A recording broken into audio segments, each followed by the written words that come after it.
Bom, inicialmente eu quero agradecer o convite para participar desse evento, o primeiro evento, Congresso de Agrofloresta do Futuro, uma iniciativa interessante porque possibilita que muitos interessados tenham acesso à informação por um custo bastante acessível. Quero cumprimentar também todos que estão me assistindo nesse primeiro evento e vamos então trabalhar esse tema. O título da minha palestra é o extrativismo tradicional como base da expansão da economia agroflorestal.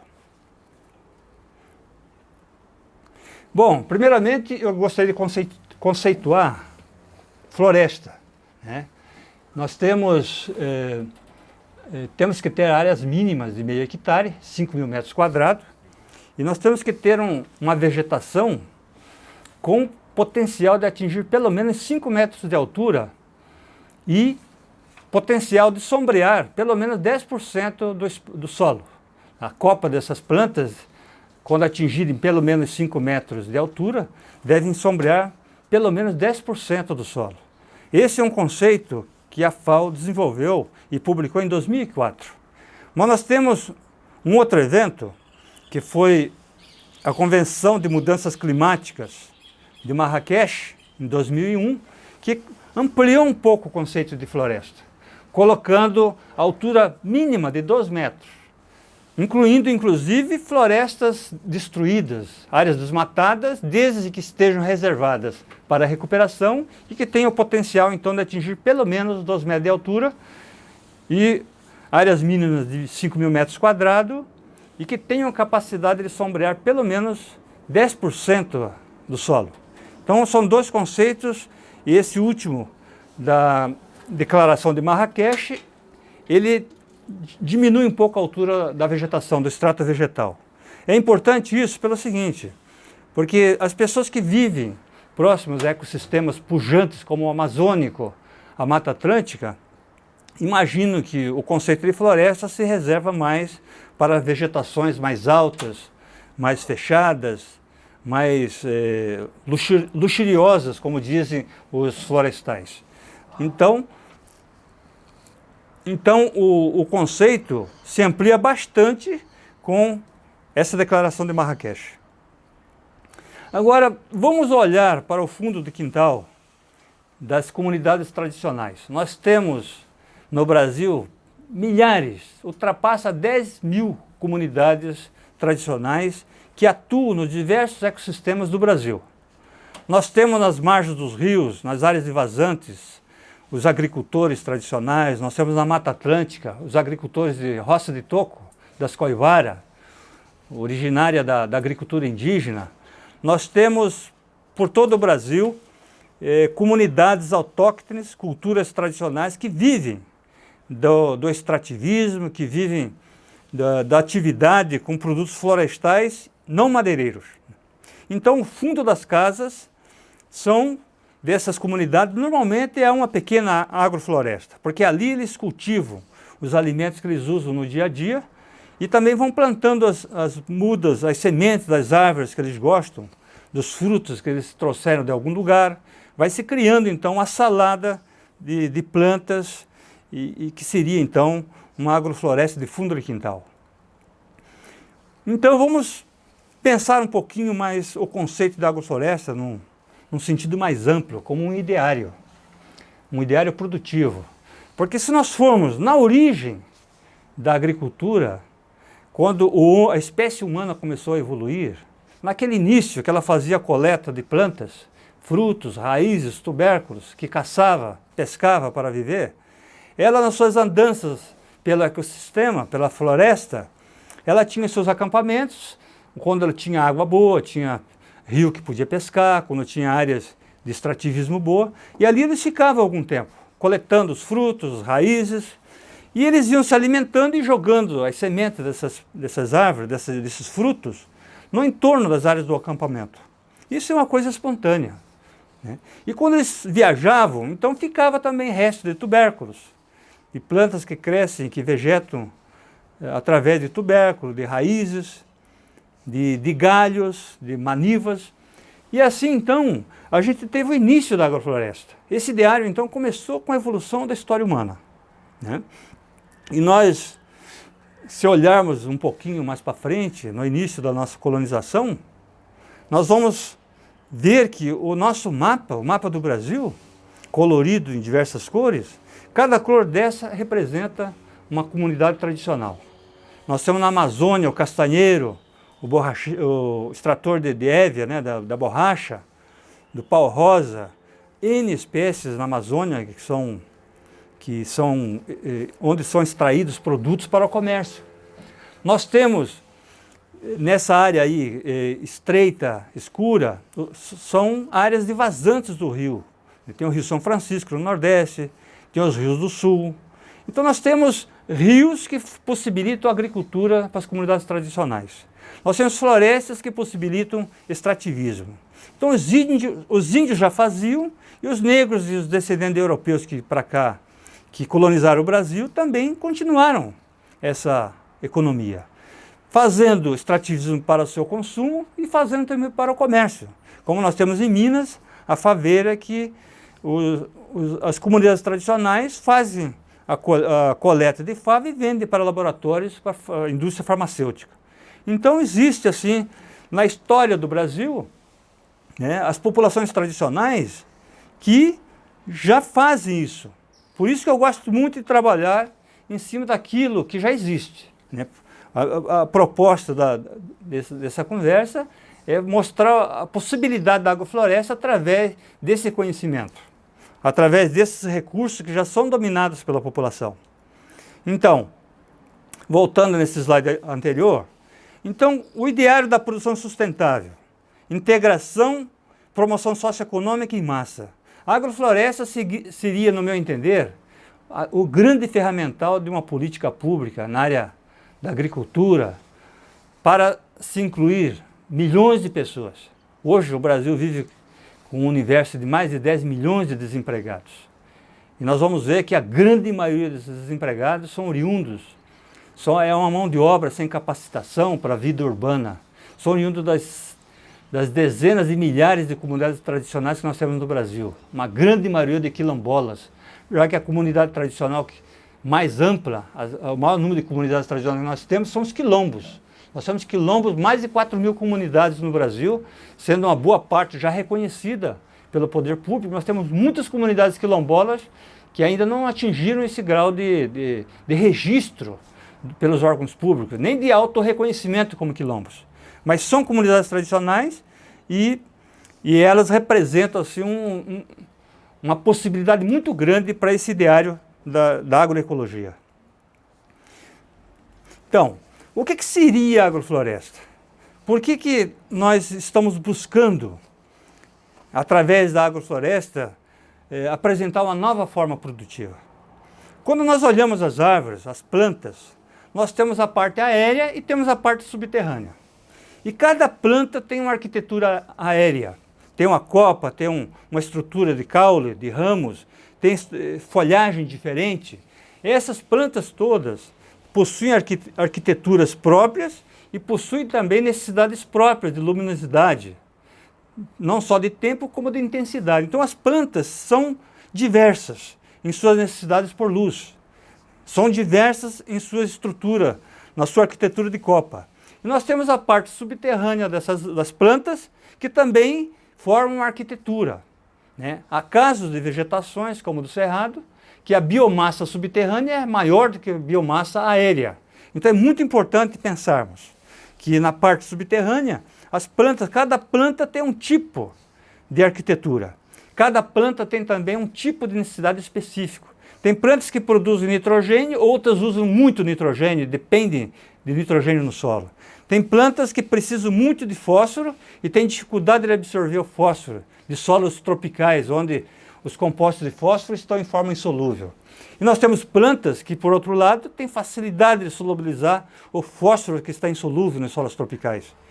Então nós começamos a observar que as plantas têm qualidades e necessidades e dificuldades diferentes, e se nós juntarmos então essas plantas, buscando a complementação, plantas que precisam de mais luminosidade com plantas que precisam de menos luminosidade, plantas que precisam de um tipo de nutrientes e outros que podem oferecer esses nutrientes através da biomassa que vão criando, nós começamos a entender, então, que a agrofloresta é uma forma inteligente de juntar, então, as necessidades e o potencial de das plantas, juntando, complementando necessidades e possibilidades. E com isso a gente possibilitar uma maior fotossíntese, uma maior produção por área. Os sistemas agroflorestais, né? O SAF, o que seria isso, de uma maneira simplificada, uma definição?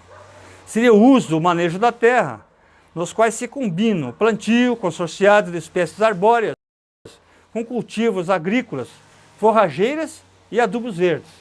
Então nós temos vários tipos de plantas.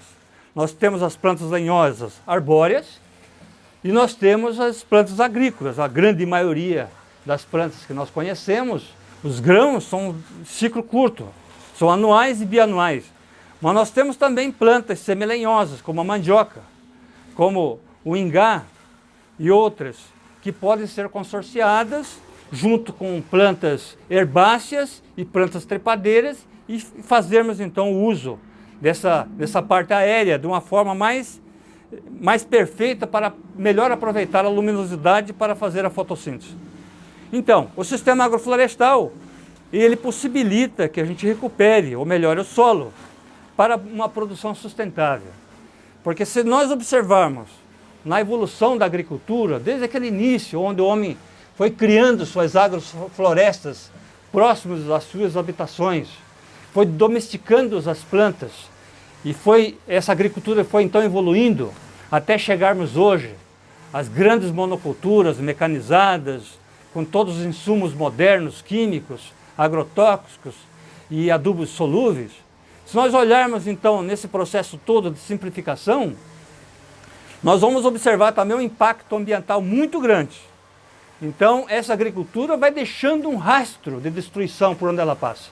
O Brasil, por exemplo, hoje tem em torno de 100 a 120 milhões de hectares de solos que já foram usados pela agricultura, foram áreas florestadas, desmatadas, usadas para o plantio de arroz, de feijão, de milho, de soja, de café e de outros cultivos que hoje estão desertificados. Áreas puramente desertificadas, como em Alegrete, no Rio Grande do Sul. Nós temos o Alto Araguaia, nós temos desertos de areia no Alto Araguaia, temos desertos em várias áreas do Piauí, e pelo Brasil todo nós temos microdesertos e até desertos maiores. E nós temos também uma grande quantidade de áreas que hoje são usadas para pastagem, mas de baixíssima produtividade, onde se coloca um boi a cada 5, 10 hectares. Né? É tão baixa a produtividade que essas áreas, agronomicamente, nós podemos considerá-las em desertificação. Elas não são produtivas, não vale a pena mais investir no processo produtivo nessas áreas. Então a agrofloresta, ela pode recuperar esse passivo ambiental que foi criado pela agricultura moderna. Agora, nós acreditamos na agrofloresta, achamos que esse ideário é bom para o Brasil. Então, como a gente pode tornar esse ideário, o ideário da agrofloresta, um sistema produtivo significativo para o Brasil? Como que nós podemos dar contribuições para que o Brasil saia desse modelo monocultural que destrói para um modelo mais sustentável como é preconizado pela agrofloresta? Nós temos duas vertentes bem nítidas no movimento de agrofloresta. Nós temos o que eu chamo do movimento mais existencialista, que é composto por naturistas, veganos, iogues, enfim, a rapaziada que está pensando no mundo melhor, de transformar esse mundo cruel, que está em destruição, para um mundo perfeito, onde não haja fome, onde haja segurança alimentar, onde as pessoas possam ficar na terra. E nós temos uma outra vertente representada também pelo agronegócio. Nós temos já agricultores, nós temos profissionais que atuam com essa agricultura intensiva, já mostrando que a agrofloresta também se aplica no esquema de agricultura, atendendo essa vertente do agronegócio. Então, se nós formos então avaliar com profundidade esse ideário e formos pensar em como que o Estado pode atuar, como que o Estado pode se colocar para fazer disso, desse ideário, algo que represente uma possibilidade para o Brasil. Aí nós voltamos às comunidades tradicionais, porque as comunidades tradicionais, os vazanteiros, o pessoal da Serra Geral, o pessoal que quebra coco no Maranhão, no Piauí, no Tocantins, os castanheiros, enfim, todas essas comunidades, eles formam um reservatório de conhecimento fantástico, porque eles conhecem o ecossistema, eles sabem fazer o extrativismo, eles são então um banco de informação. Então a política pública deve ser iniciada através de uma ação pública em que essas culturas sejam respeitadas, possibilite que elas permaneçam onde elas estão, fazendo a economia que elas já fazem, melhorando, para que elas tenham condições de permanecer nessas áreas. Então, essas comunidades, elas formam um reservatório de conhecimento prático, concreto. E essas comunidades, para continuarem suas atividades, elas precisam melhorar a produção, melhorar a produtividade. Então, o governo também pode atuar fazendo pesquisa, desenvolvendo pesquisa, para que os produtos que hoje já fazem parte do extrativismo sejam aproveitados de forma integral. Porque nós vamos ver o extrativismo que tem em diversas regiões do Brasil, por exemplo, o babaçu, apenas a amêndoa do babaçu, que representa em torno de 7% do fruto do babaçu, é aproveitado. Se perde o epicarpo, se perde o mesocarpo, se perde o endocarpo, né? É muito baixamente aproveitado o potencial do babaçu. Então a gente precisa ter pesquisa que possibilite que aumente a produtividade do trabalho dessas comunidades. Nós podemos também desenvolver pesquisas para que se desenvolvam equipamentos, para que facilite o trabalho de quem trabalha, por exemplo, quebrando o coco babaçu. Desenvolver equipamentos, métodos e processos produtivos, porque o processo produtivo é toda uma cadeia. Nós temos que coletar, temos que transportar, temos que armazenar, temos que processar e temos que armazenar e transportar para a venda, até chegar à indústria que transforma, por exemplo, a amêndoa do babaçu em óleo. Então, existe toda uma gama de pesquisas que o governo, o Estado pode estar desenvolvendo. E, infelizmente, eu sou um grande crítico do governo nessa área, nós tivemos nos últimos 10, 20 anos um investimento maciço em soja. Você faz tudo do óleo de soja, mas o óleo de babaçu ainda é um óleo é uma tecnologia ainda de 100 anos atrás. Não existiu um investimento maciço por parte do governo, de tal maneira que o óleo de babaçu fosse mais desejado pelas indústrias. Desenvolver mais produtos do óleo, desenvolver mais subprodutos do fruto do babaçu, aproveitar de forma integral o babaçu para que quando o cara leva uma carga de babaçu, ele tem uma gama de produtos. Isso aumenta a rentabilidade e possibilita que essas comunidades permaneçam em suas áreas. E o babaçu é considerado o maior recurso olerífero do mundo. O Brasil, infelizmente, subaproveita o babaçu, mas o babaçu é realmente uma das coisas mais fantásticas que nós temos na nossa natureza. E quanto mais você queima uma floresta, mais o babaçu vegeta, porque ele resiste ao fogo. Então, essas áreas todas de babaçu que nós temos, em torno de 18 mil hectares no Brasil, são áreas de florestas com influência humana muito forte. Desde aquela agricultura tradicional do fogo, isso foi ampliando o babaçu através do fogo. Então, as florestas de babaçu são frutos da ação humana no meio ambiente. E é um recurso, de uma prática deletéria, possibilitou que esse recurso fabuloso esteja presente em mais de 18 milhões de hectares do bioma cerrado, na intersecção da Amazônia com a Caatinga.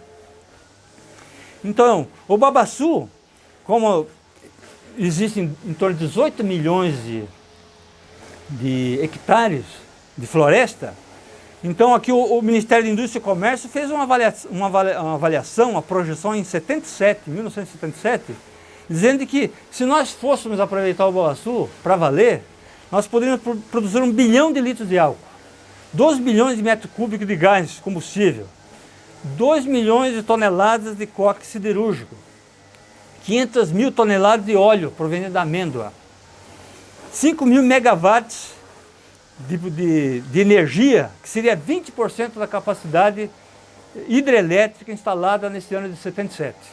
Então o babaçu é uma grande riqueza que está esquecida, colocada em 10º plano nas políticas públicas. Hoje, o babaçu está sendo explorado em torno de 84 mil toneladas ano. Está decrescente aqui nesse gráfico em verde. Podemos ver que decresce ano a ano a produção de amêndoas de babaçu, né? Então, a gente vê que com todo esse potencial, o babaçu está decrescendo a produção, porque não tem valor no mercado, porque a indústria não procura. O óleo de palma é mais barato, não existe pesquisa para melhorar a produtividade de quem produz amêndoa, para quem produz, não existe aproveitamento integral para aumentar a renda de quem trabalha com babaçu, então as pessoas são desestimuladas a trabalhar com babaçu. Aqui nós temos uma biorefinaria de babaçu, um esquema, mostrando a potencialidade que o babaçu tem.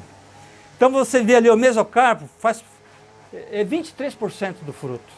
O mesocarpo é aquela região que fica entre a casca, o epicarpo, e o endocarpo, que protege a amêndoa. O babaçu, o mesocarpo do babaçu é rico em amido. Pode ser usado na alimentação, substituindo o amido de milho, na indústria, e pode ser usado, é usado inclusive pelos quilombolas até como anti-inflamatório para lesões na pele. Tem várias aplicações que poderiam ser desenvolvidas, né? Então, só para termos uma ideia, né? O mesocarpo praticamente não é aproveitado no Brasil. E pode-se fazer o álcool também do mesocarpo. Nós temos o epicarpo, que é a parte externa, que é uma parte fibrosa, que pode substituir, por exemplo, o xaxim, para fazer vasos, para fazer estruturas no paisagismo interno, doméstico. Nós podemos fazer tudo que se pode fazer com xaxim, podemos fazer com o epicarpo do babaçu.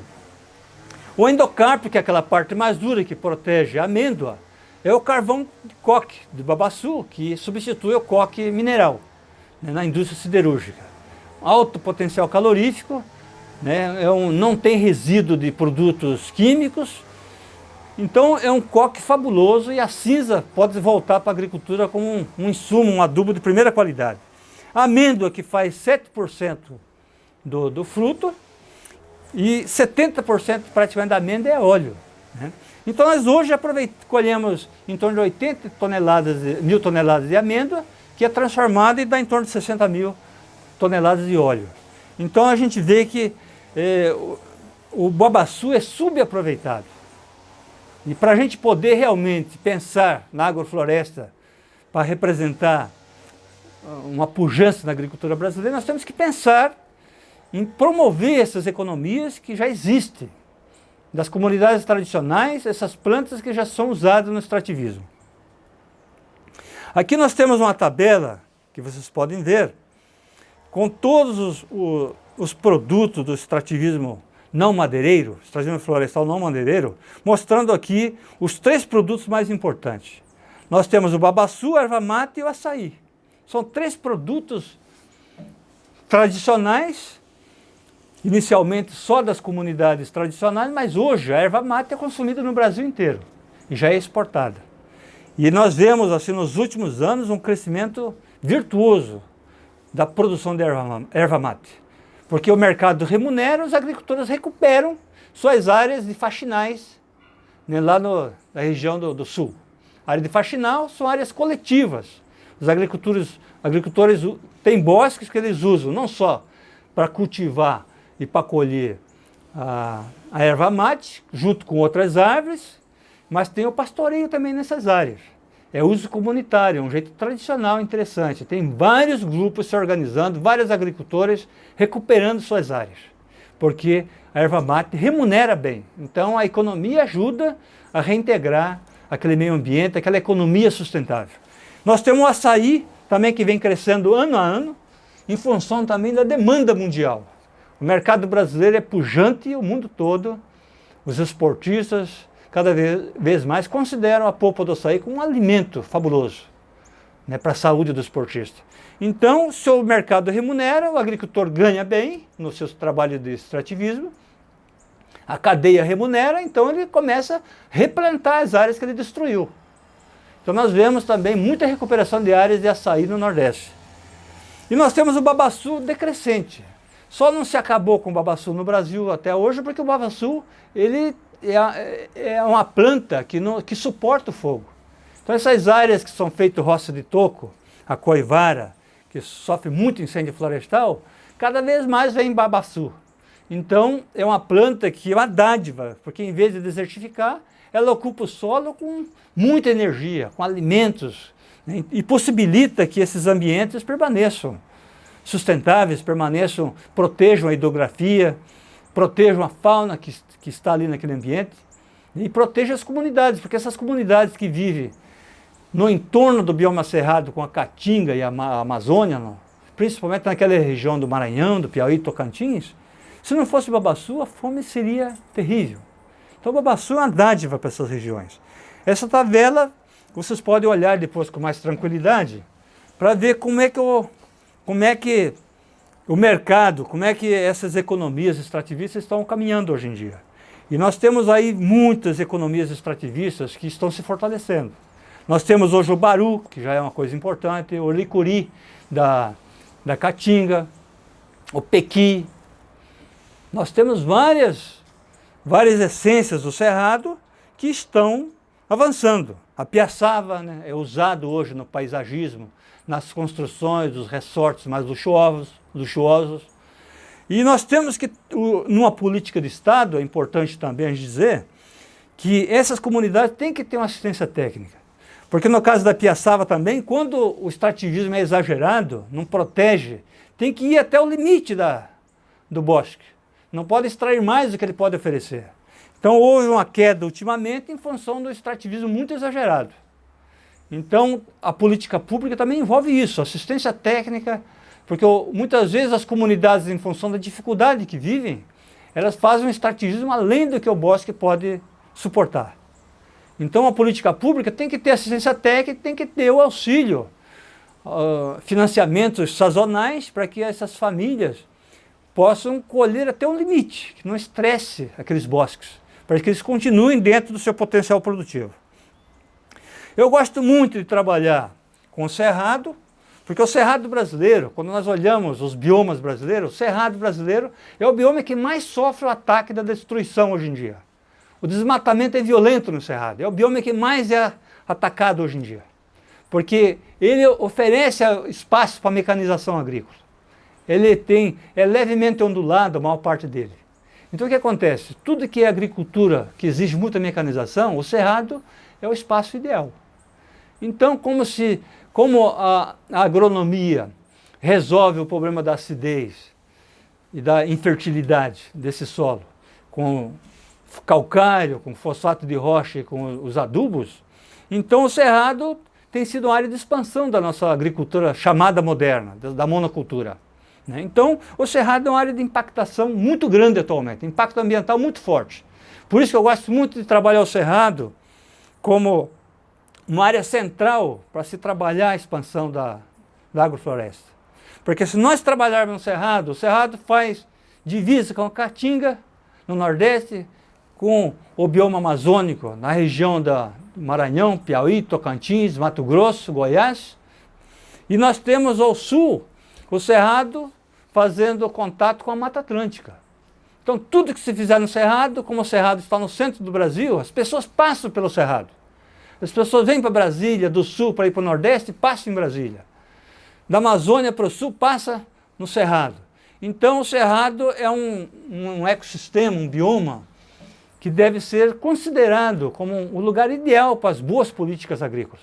Porque aqui, tudo que fizer bem feito aqui vai influenciar nos outros biomas. E nós vamos pegar aqui números gerais dos nossos biomas. Nós temos o bioma amazônico, com 325 milhões de hectares, que é o maior bioma da América. E logo em seguida nós temos o cerrado, com 57 milhões, que é o segundo bioma mais importante da América. Nós temos outros biomas, como a Caatinga, o Pantanal, a Mata Atlântica e o Pampa, são os biomas mais importantes. né? Então, eu gosto muito de pensar sempre nas boas políticas, nos bons trabalhos, colocando o Cerrado como a área ideal para se iniciar qualquer processo. Porque o Cerrado ele entra na Amazônia também. Nós temos Cerrado dentro da Amazônia. Assim como temos áreas da floresta amazônica dentro do Cerrado. Nós temos Caatinga dentro do Cerrado e temos Cerrado dentro da Caatinga. Então, e a Mata Atlântica também. Aziz Absaber falava de Cerrado lá em Valinhos, a 80 quilômetros de São Paulo. Nós tínhamos áreas de Cerrado lá dentro da Mata Atlântica, lá em São Paulo, perto da capital. Então, o Cerrado é um bioma, um ecossistema que muito representativo, e tudo que nós fizermos aqui, nós podemos fazer na Amazônia, podemos fazer na Caatinga, podemos fazer lá na Mata Atlântica também. Então, se nós olharmos hoje a situação do Cerrado como uma área muito em processo de destruição, hoje, em dados de 2007, o Cerrado estava em 2007 em 28% de sua área preservada, que eram os tais 57 milhões de hectares, mas hoje é provável que já esteja abaixo de 40 milhões de hectares. E a conferência em Nagoya, ela colocou uma referência de 17% para as nações preservarem seus biomas, como mínimo necessário para se manter uma representatividade. Então nós podemos dizer que o Cerrado já está quase no limite do que se preconiza de preservação dos biomas. Como aqui é uma área que oferece espaço para mecanização, ela é muito atacada pela agricultura, o governo tem que ter políticas arrojadas para se constituir reservas extrativistas, reservas para índios, quilombolas, enfim, fazer com que mais áreas do Cerrado possam ser anexadas à conservação e abertas ao extrativismo, porque nós não podemos negar nunca a possibilidade do homem viver fazendo extrativismo. Porque se a natureza não estiver a favor do homem e o homem não estiver a favor da natureza, não tem como viver no planeta, né? E o Cerrado, a importância dele é tanta que até mesmo a bacia amazônica ela nasce aqui dentro do Cerrado e aqui pertinho de Brasília, em Águas Emendadas. Nós temos a bacia do São Francisco também, nós temos nascente, todos aqui em Águas Emendadas. Nós temos a bacia do Plata, que também nasce aqui em Águas Emendadas. Então o Cerrado tem essa importância. Além de ser assim, conexão dos ecossistemas, além de ser o bioma mais em perigo hoje em dia, é um bioma que sustenta as 3 bacias hidrográficas mais importantes do Brasil. E é um bioma também que os trabalhos científicos já mostraram que tem uma rica, talvez seja a savana mais rica em biodiversidade do mundo, né? Já foram coletadas mais de 12 mil espécies de plantas do Cerrado. Existem milhares de espécies que ainda não foram catalogadas, né? E nós temos essa diversidade cultural, né? Nós temos povos habitando por todo o Cerrado, povos tradicionais. Então, já existe bastante trabalho científico mostrando que no Cerrado existem mais de uma centena de espécies com potencial extrativista para a economia hoje existente. Você tem então do óleo do babaçu, o pequi, a fava, a mangaba, o buriti, que oferece a fibra e o fruto, né? E vamos aí, tem a candeia, a arnica, o jaborandi, a cagaita, nós temos mais de uma centena de espécies frutíferas, medicinais, enfim, plantas de interesse também para o paisagismo. Nós temos vários tipos de plantas, centenas que podem ser aproveitadas. Então, quando a gente fala em fazer agrofloresta Cerrado, existe um leque de possibilidades. São centenas de espécies que podem viabilizar economias sustentáveis. Nós temos já alguns sistemas agroflorestais testados no Cerrado.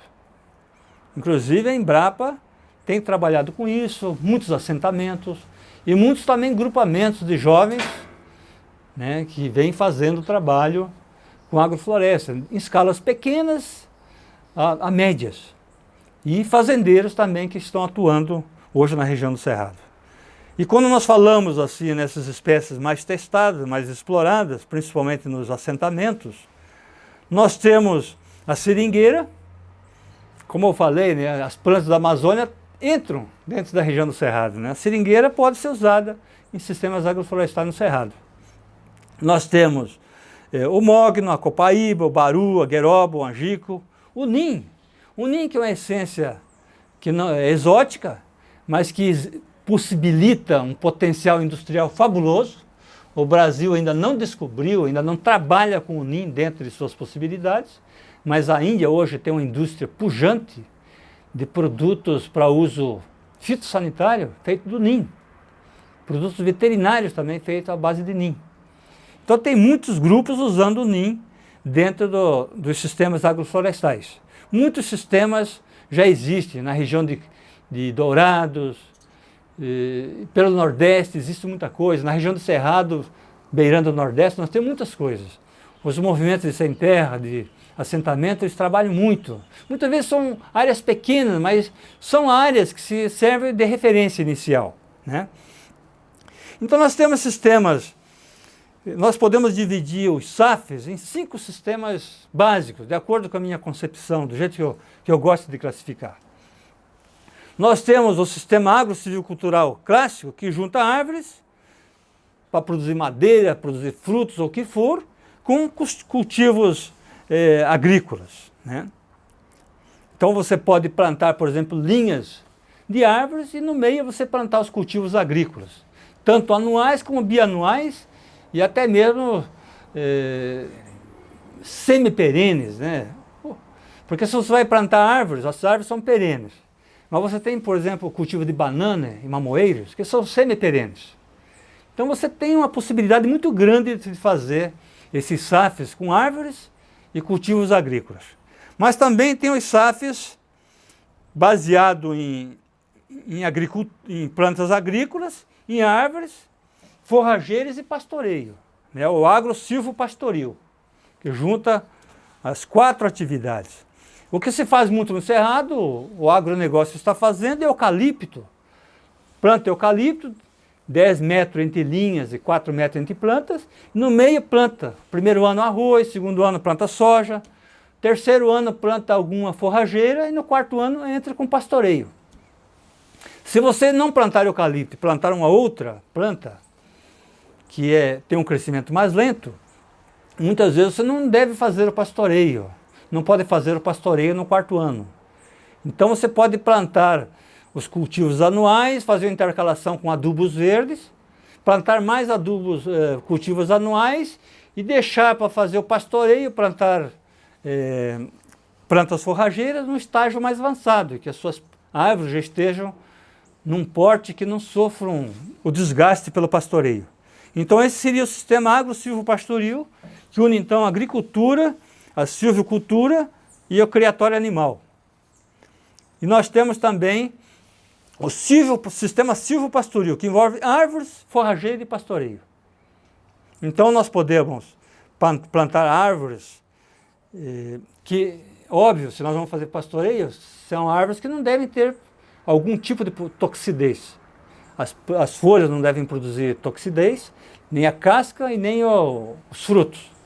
Por exemplo, você não vai poder plantar manga porque a manga pode engasgar uma vaca, né? Ela pode engolir e engasgar.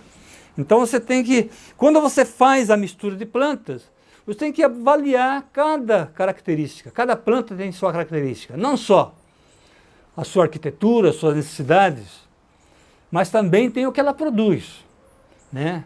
E você então no seu plano de negócio, quando você faz o planejamento da sua agrofloresta, você tem que saber o que você quer. O que vai manter o seu projeto? Como que você vai ganhar dinheiro com ele? Então, é importante que junto com o conceito de agrofloresta, se trabalhe também o conceito de plano de negócio. Então, tudo que eu vou fazer tem que ter um estudo, um planejamento. Eu vou plantar e investir tanto nesse ano, tanto no segundo ano, tanto no terceiro, quando eu começo a ter algum retorno. Eu preciso ter isso tudo em planilhas, tudo planejado. O que eu vou fazer naquele bosque? Como que eu vou ganhar dinheiro? Então o plano de negócio resolve essa parte.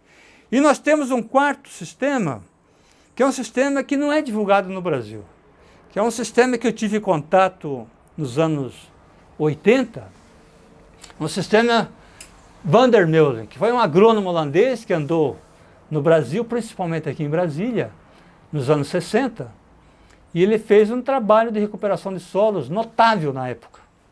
Ele trabalhava com o conceito de agrofloresta, ele não chamava isso, ele chamava de capoeiragem acelerada. Então ele fazia um consórcio de plantas lenhosas e semi-lenhosas, com plantas trepadeiras e herbáceas, ele criava uma capoeira rápida no solo degradado e plantas que suportem poda, de tal maneira que ele plantava no começo da estação chuvosa, quando chegava no final da estação seca aqui no Cerrado, ele fazia uma poda. Então eram plantas que eram adaptadas para receber poda. E quando você poda uma planta que aceita ser podada, ela tem um sistema fisiológico, quando você tira a copa dela, ela aprofunda seu sistema radicular. Ela induz, é como se ela estivesse pensando assim, olha, estou sendo atacada, eu preciso de mais nutrientes.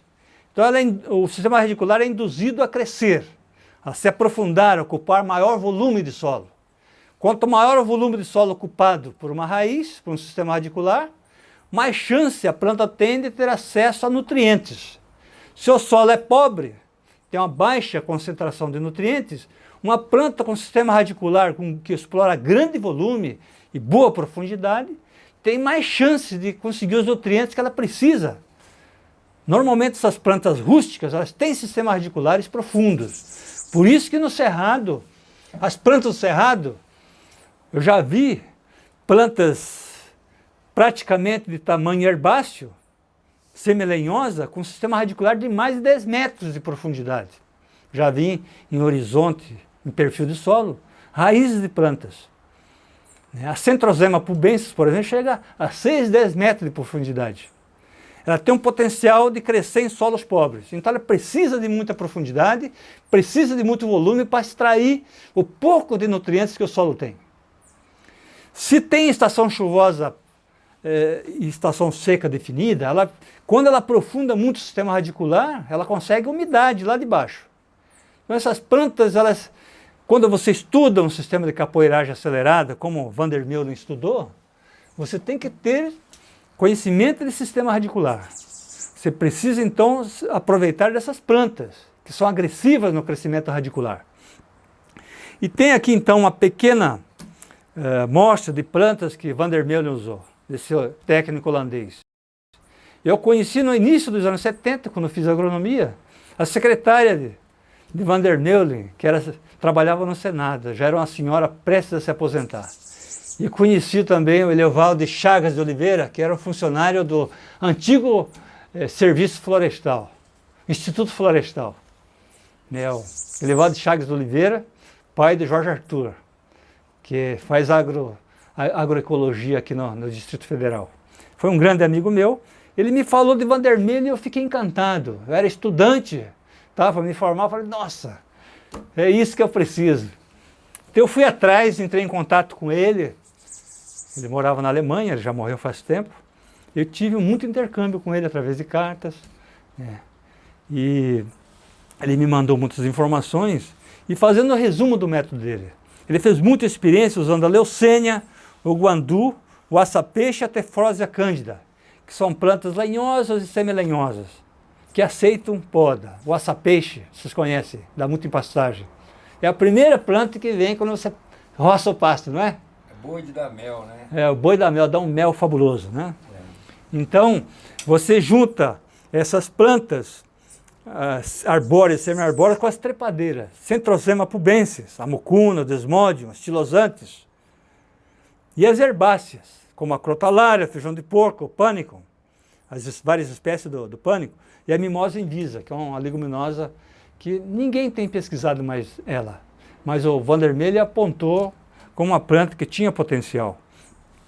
Então, quando você... Vou falar agora então em sistema Van der Meulen como uma capoeiragem induzida acelerada para melhorar o solo.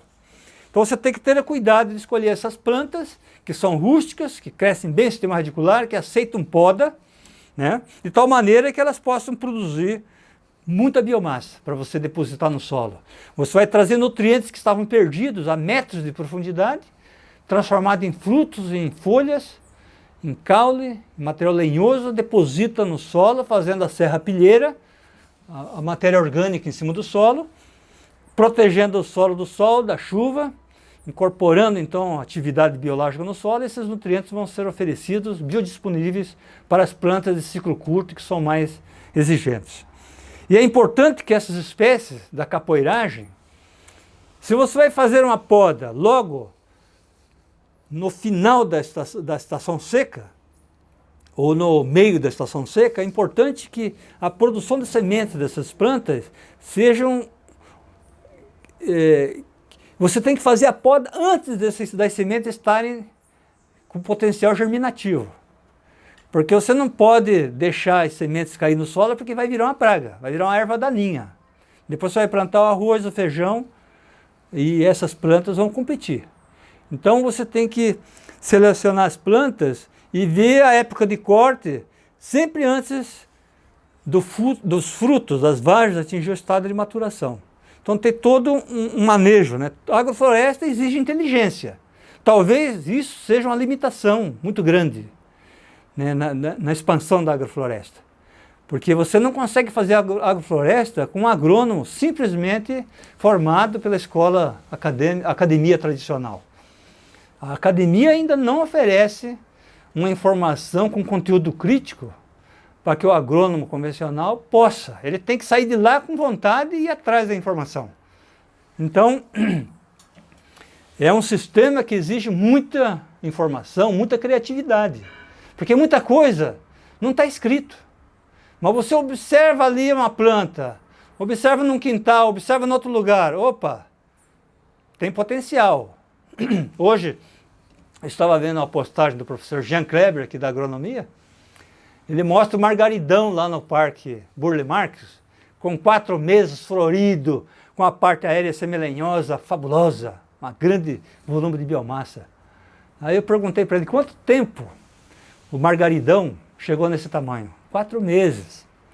Então é uma planta que tem potencial de trabalhar na capoeiragem induzida e rápida. Produz muita semente, semente econômica, barata, você pode coletar, fazer áreas de produção de semente e oferecer semente para as pessoas fazerem, usar o margaridão como cobertura.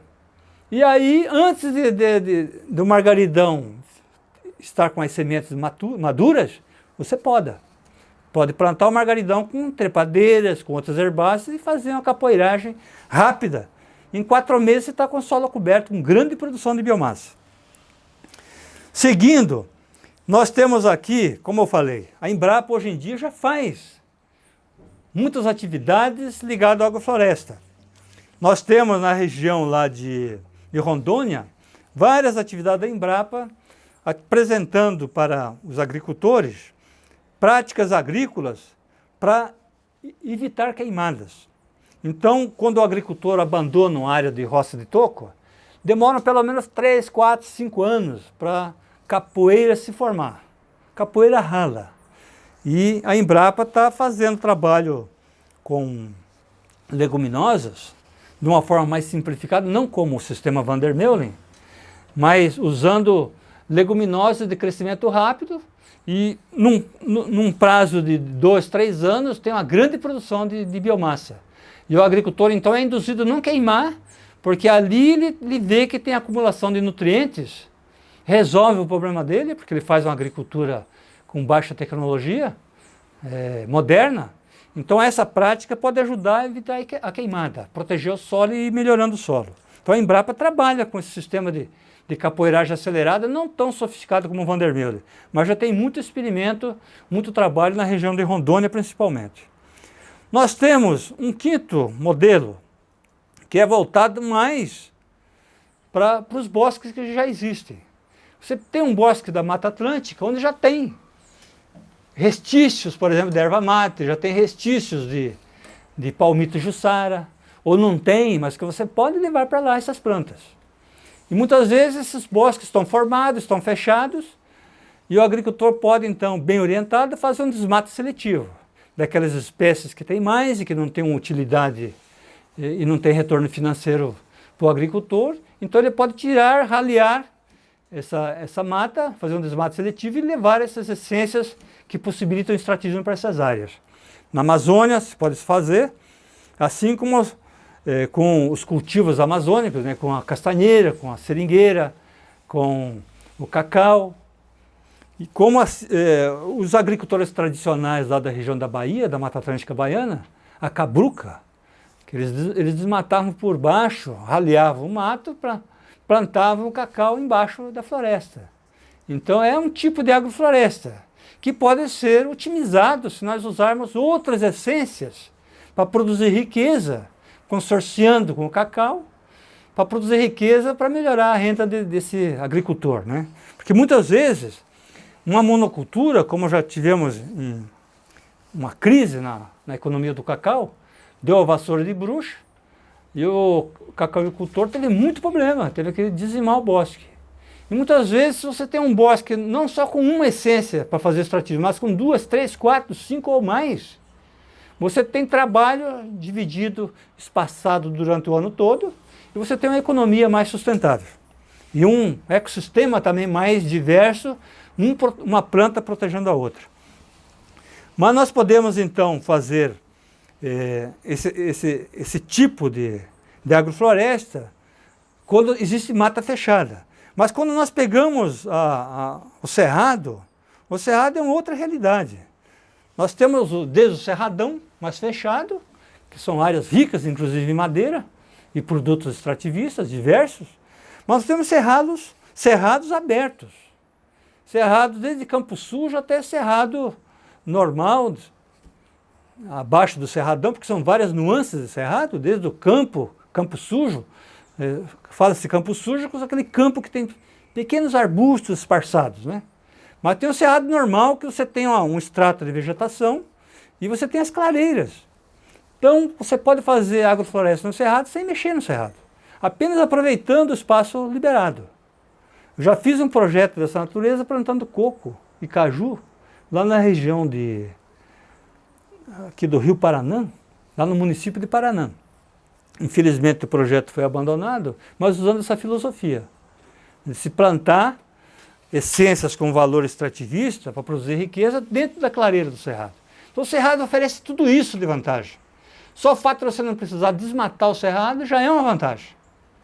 E o cerrado, quando ele se torna produtivo, com muitas essências, principalmente quem tem cerrado perto de uma cachoeira, perto de uma cidade como Brasília, Goiânia, Anápolis, Alto Paraíso, o cerrado passa a ter um valor turístico também.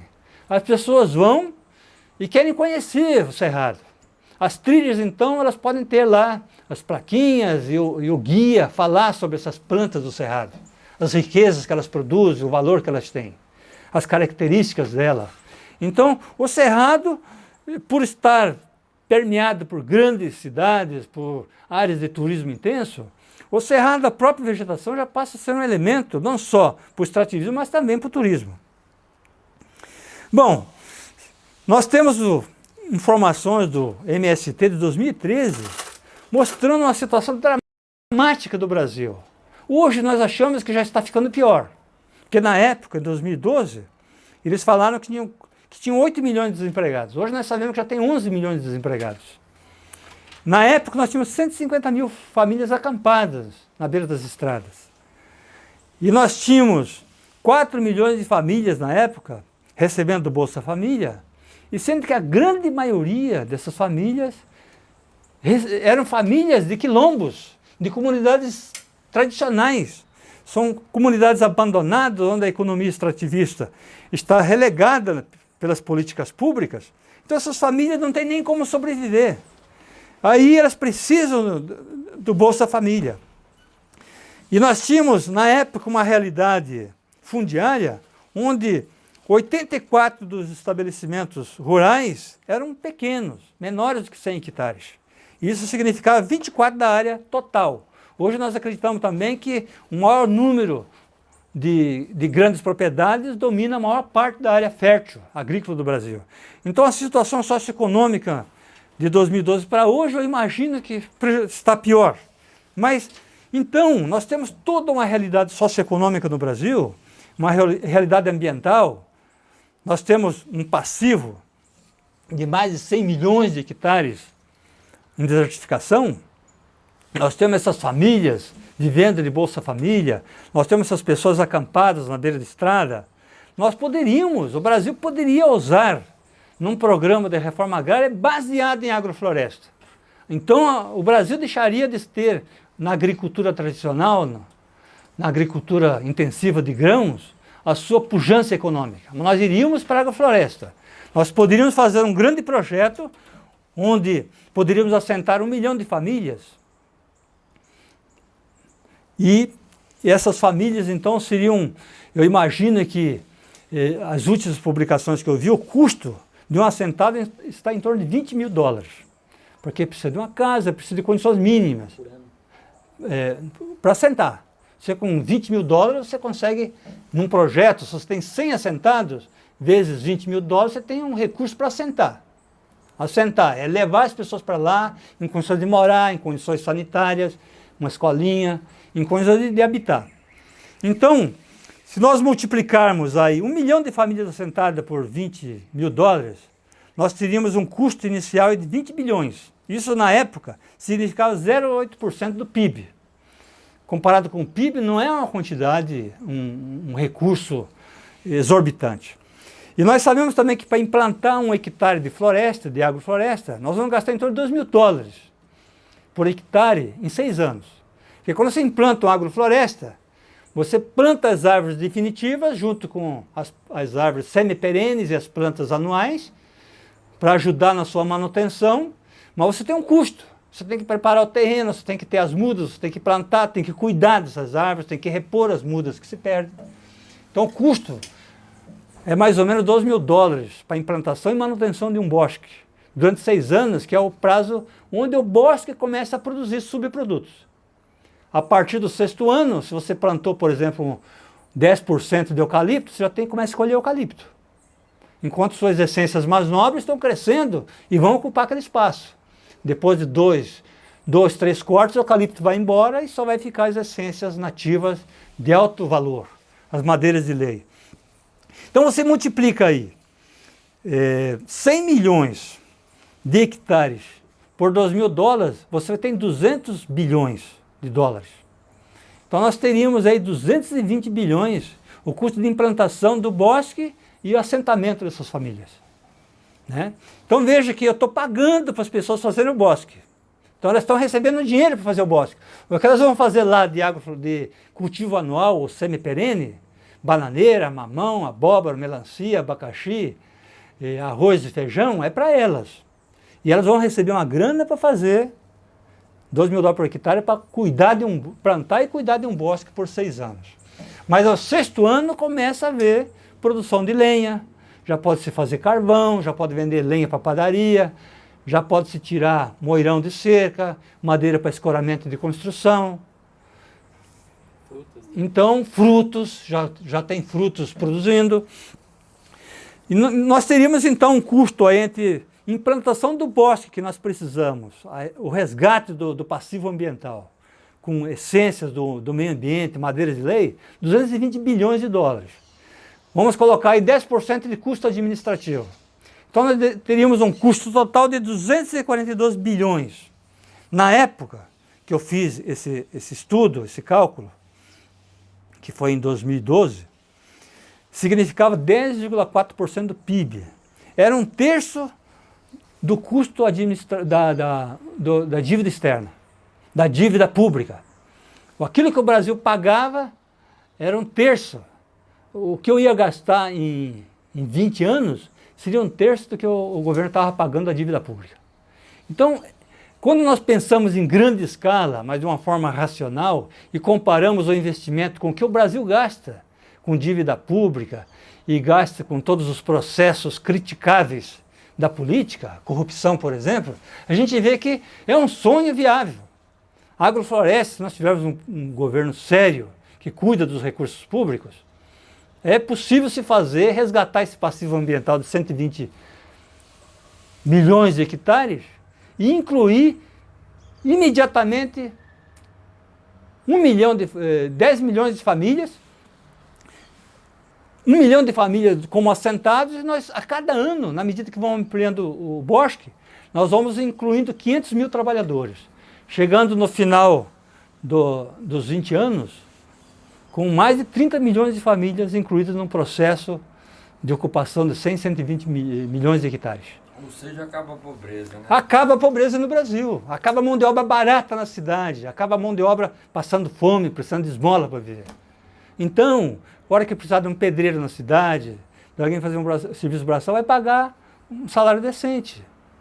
Então começa a ter dignidade, as pessoas estão lá no campo, mas estão ganhando dinheiro, estão tendo segurança alimentar, né? Então, eu vejo assim que se nós somarmos todos os custos, né, 242 bilhões em 20 anos, e quando a floresta chegar no seu ápice, aos 30 anos, nós podemos desenvolver indústria moveleira, com madeira de lei, podemos estar vendendo produtos florestais agregados, não toras, como se é feito hoje, mas móveis para a Europa, com mogno, com canela, com madeira de lei, vendendo óleo de piqui, essências de piqui para o mundo todo, para a gastronomia mundial, a castanha do baru. Enfim, nós podemos gerar uma receita nesse bosque de 100 milhões de hectares em torno de 30 bilhões por ano. Quer dizer que em 10 anos Você paga tranquilamente. estaria tudo pago e o Brasil teria uma área rica. Porque essas áreas recuperadas estariam por todo o Brasil, perto das grandes cidades. E nós estaríamos recuperando toda a hidrografia do Brasil que hoje está castigada, como São Francisco, por exemplo, e vários outros rios do Brasil. Então eu sou um sonhador e acredito que a agrofloresta pode ser uma grande ferramenta para que o Brasil deixe de ser um país com uma grande fatia da sua população vivendo em condições deploráveis. E então eu encerro essa minha apresentação agradecendo aí a vocês que vieram aqui fazer essa gravação e que estão organizando esse evento fabuloso. E aí está o meu contato para quem quiser continuar essa interação, perguntando, fazendo reflexões e dialogando sobre esse assunto. Um abraço e obrigado para todos vocês.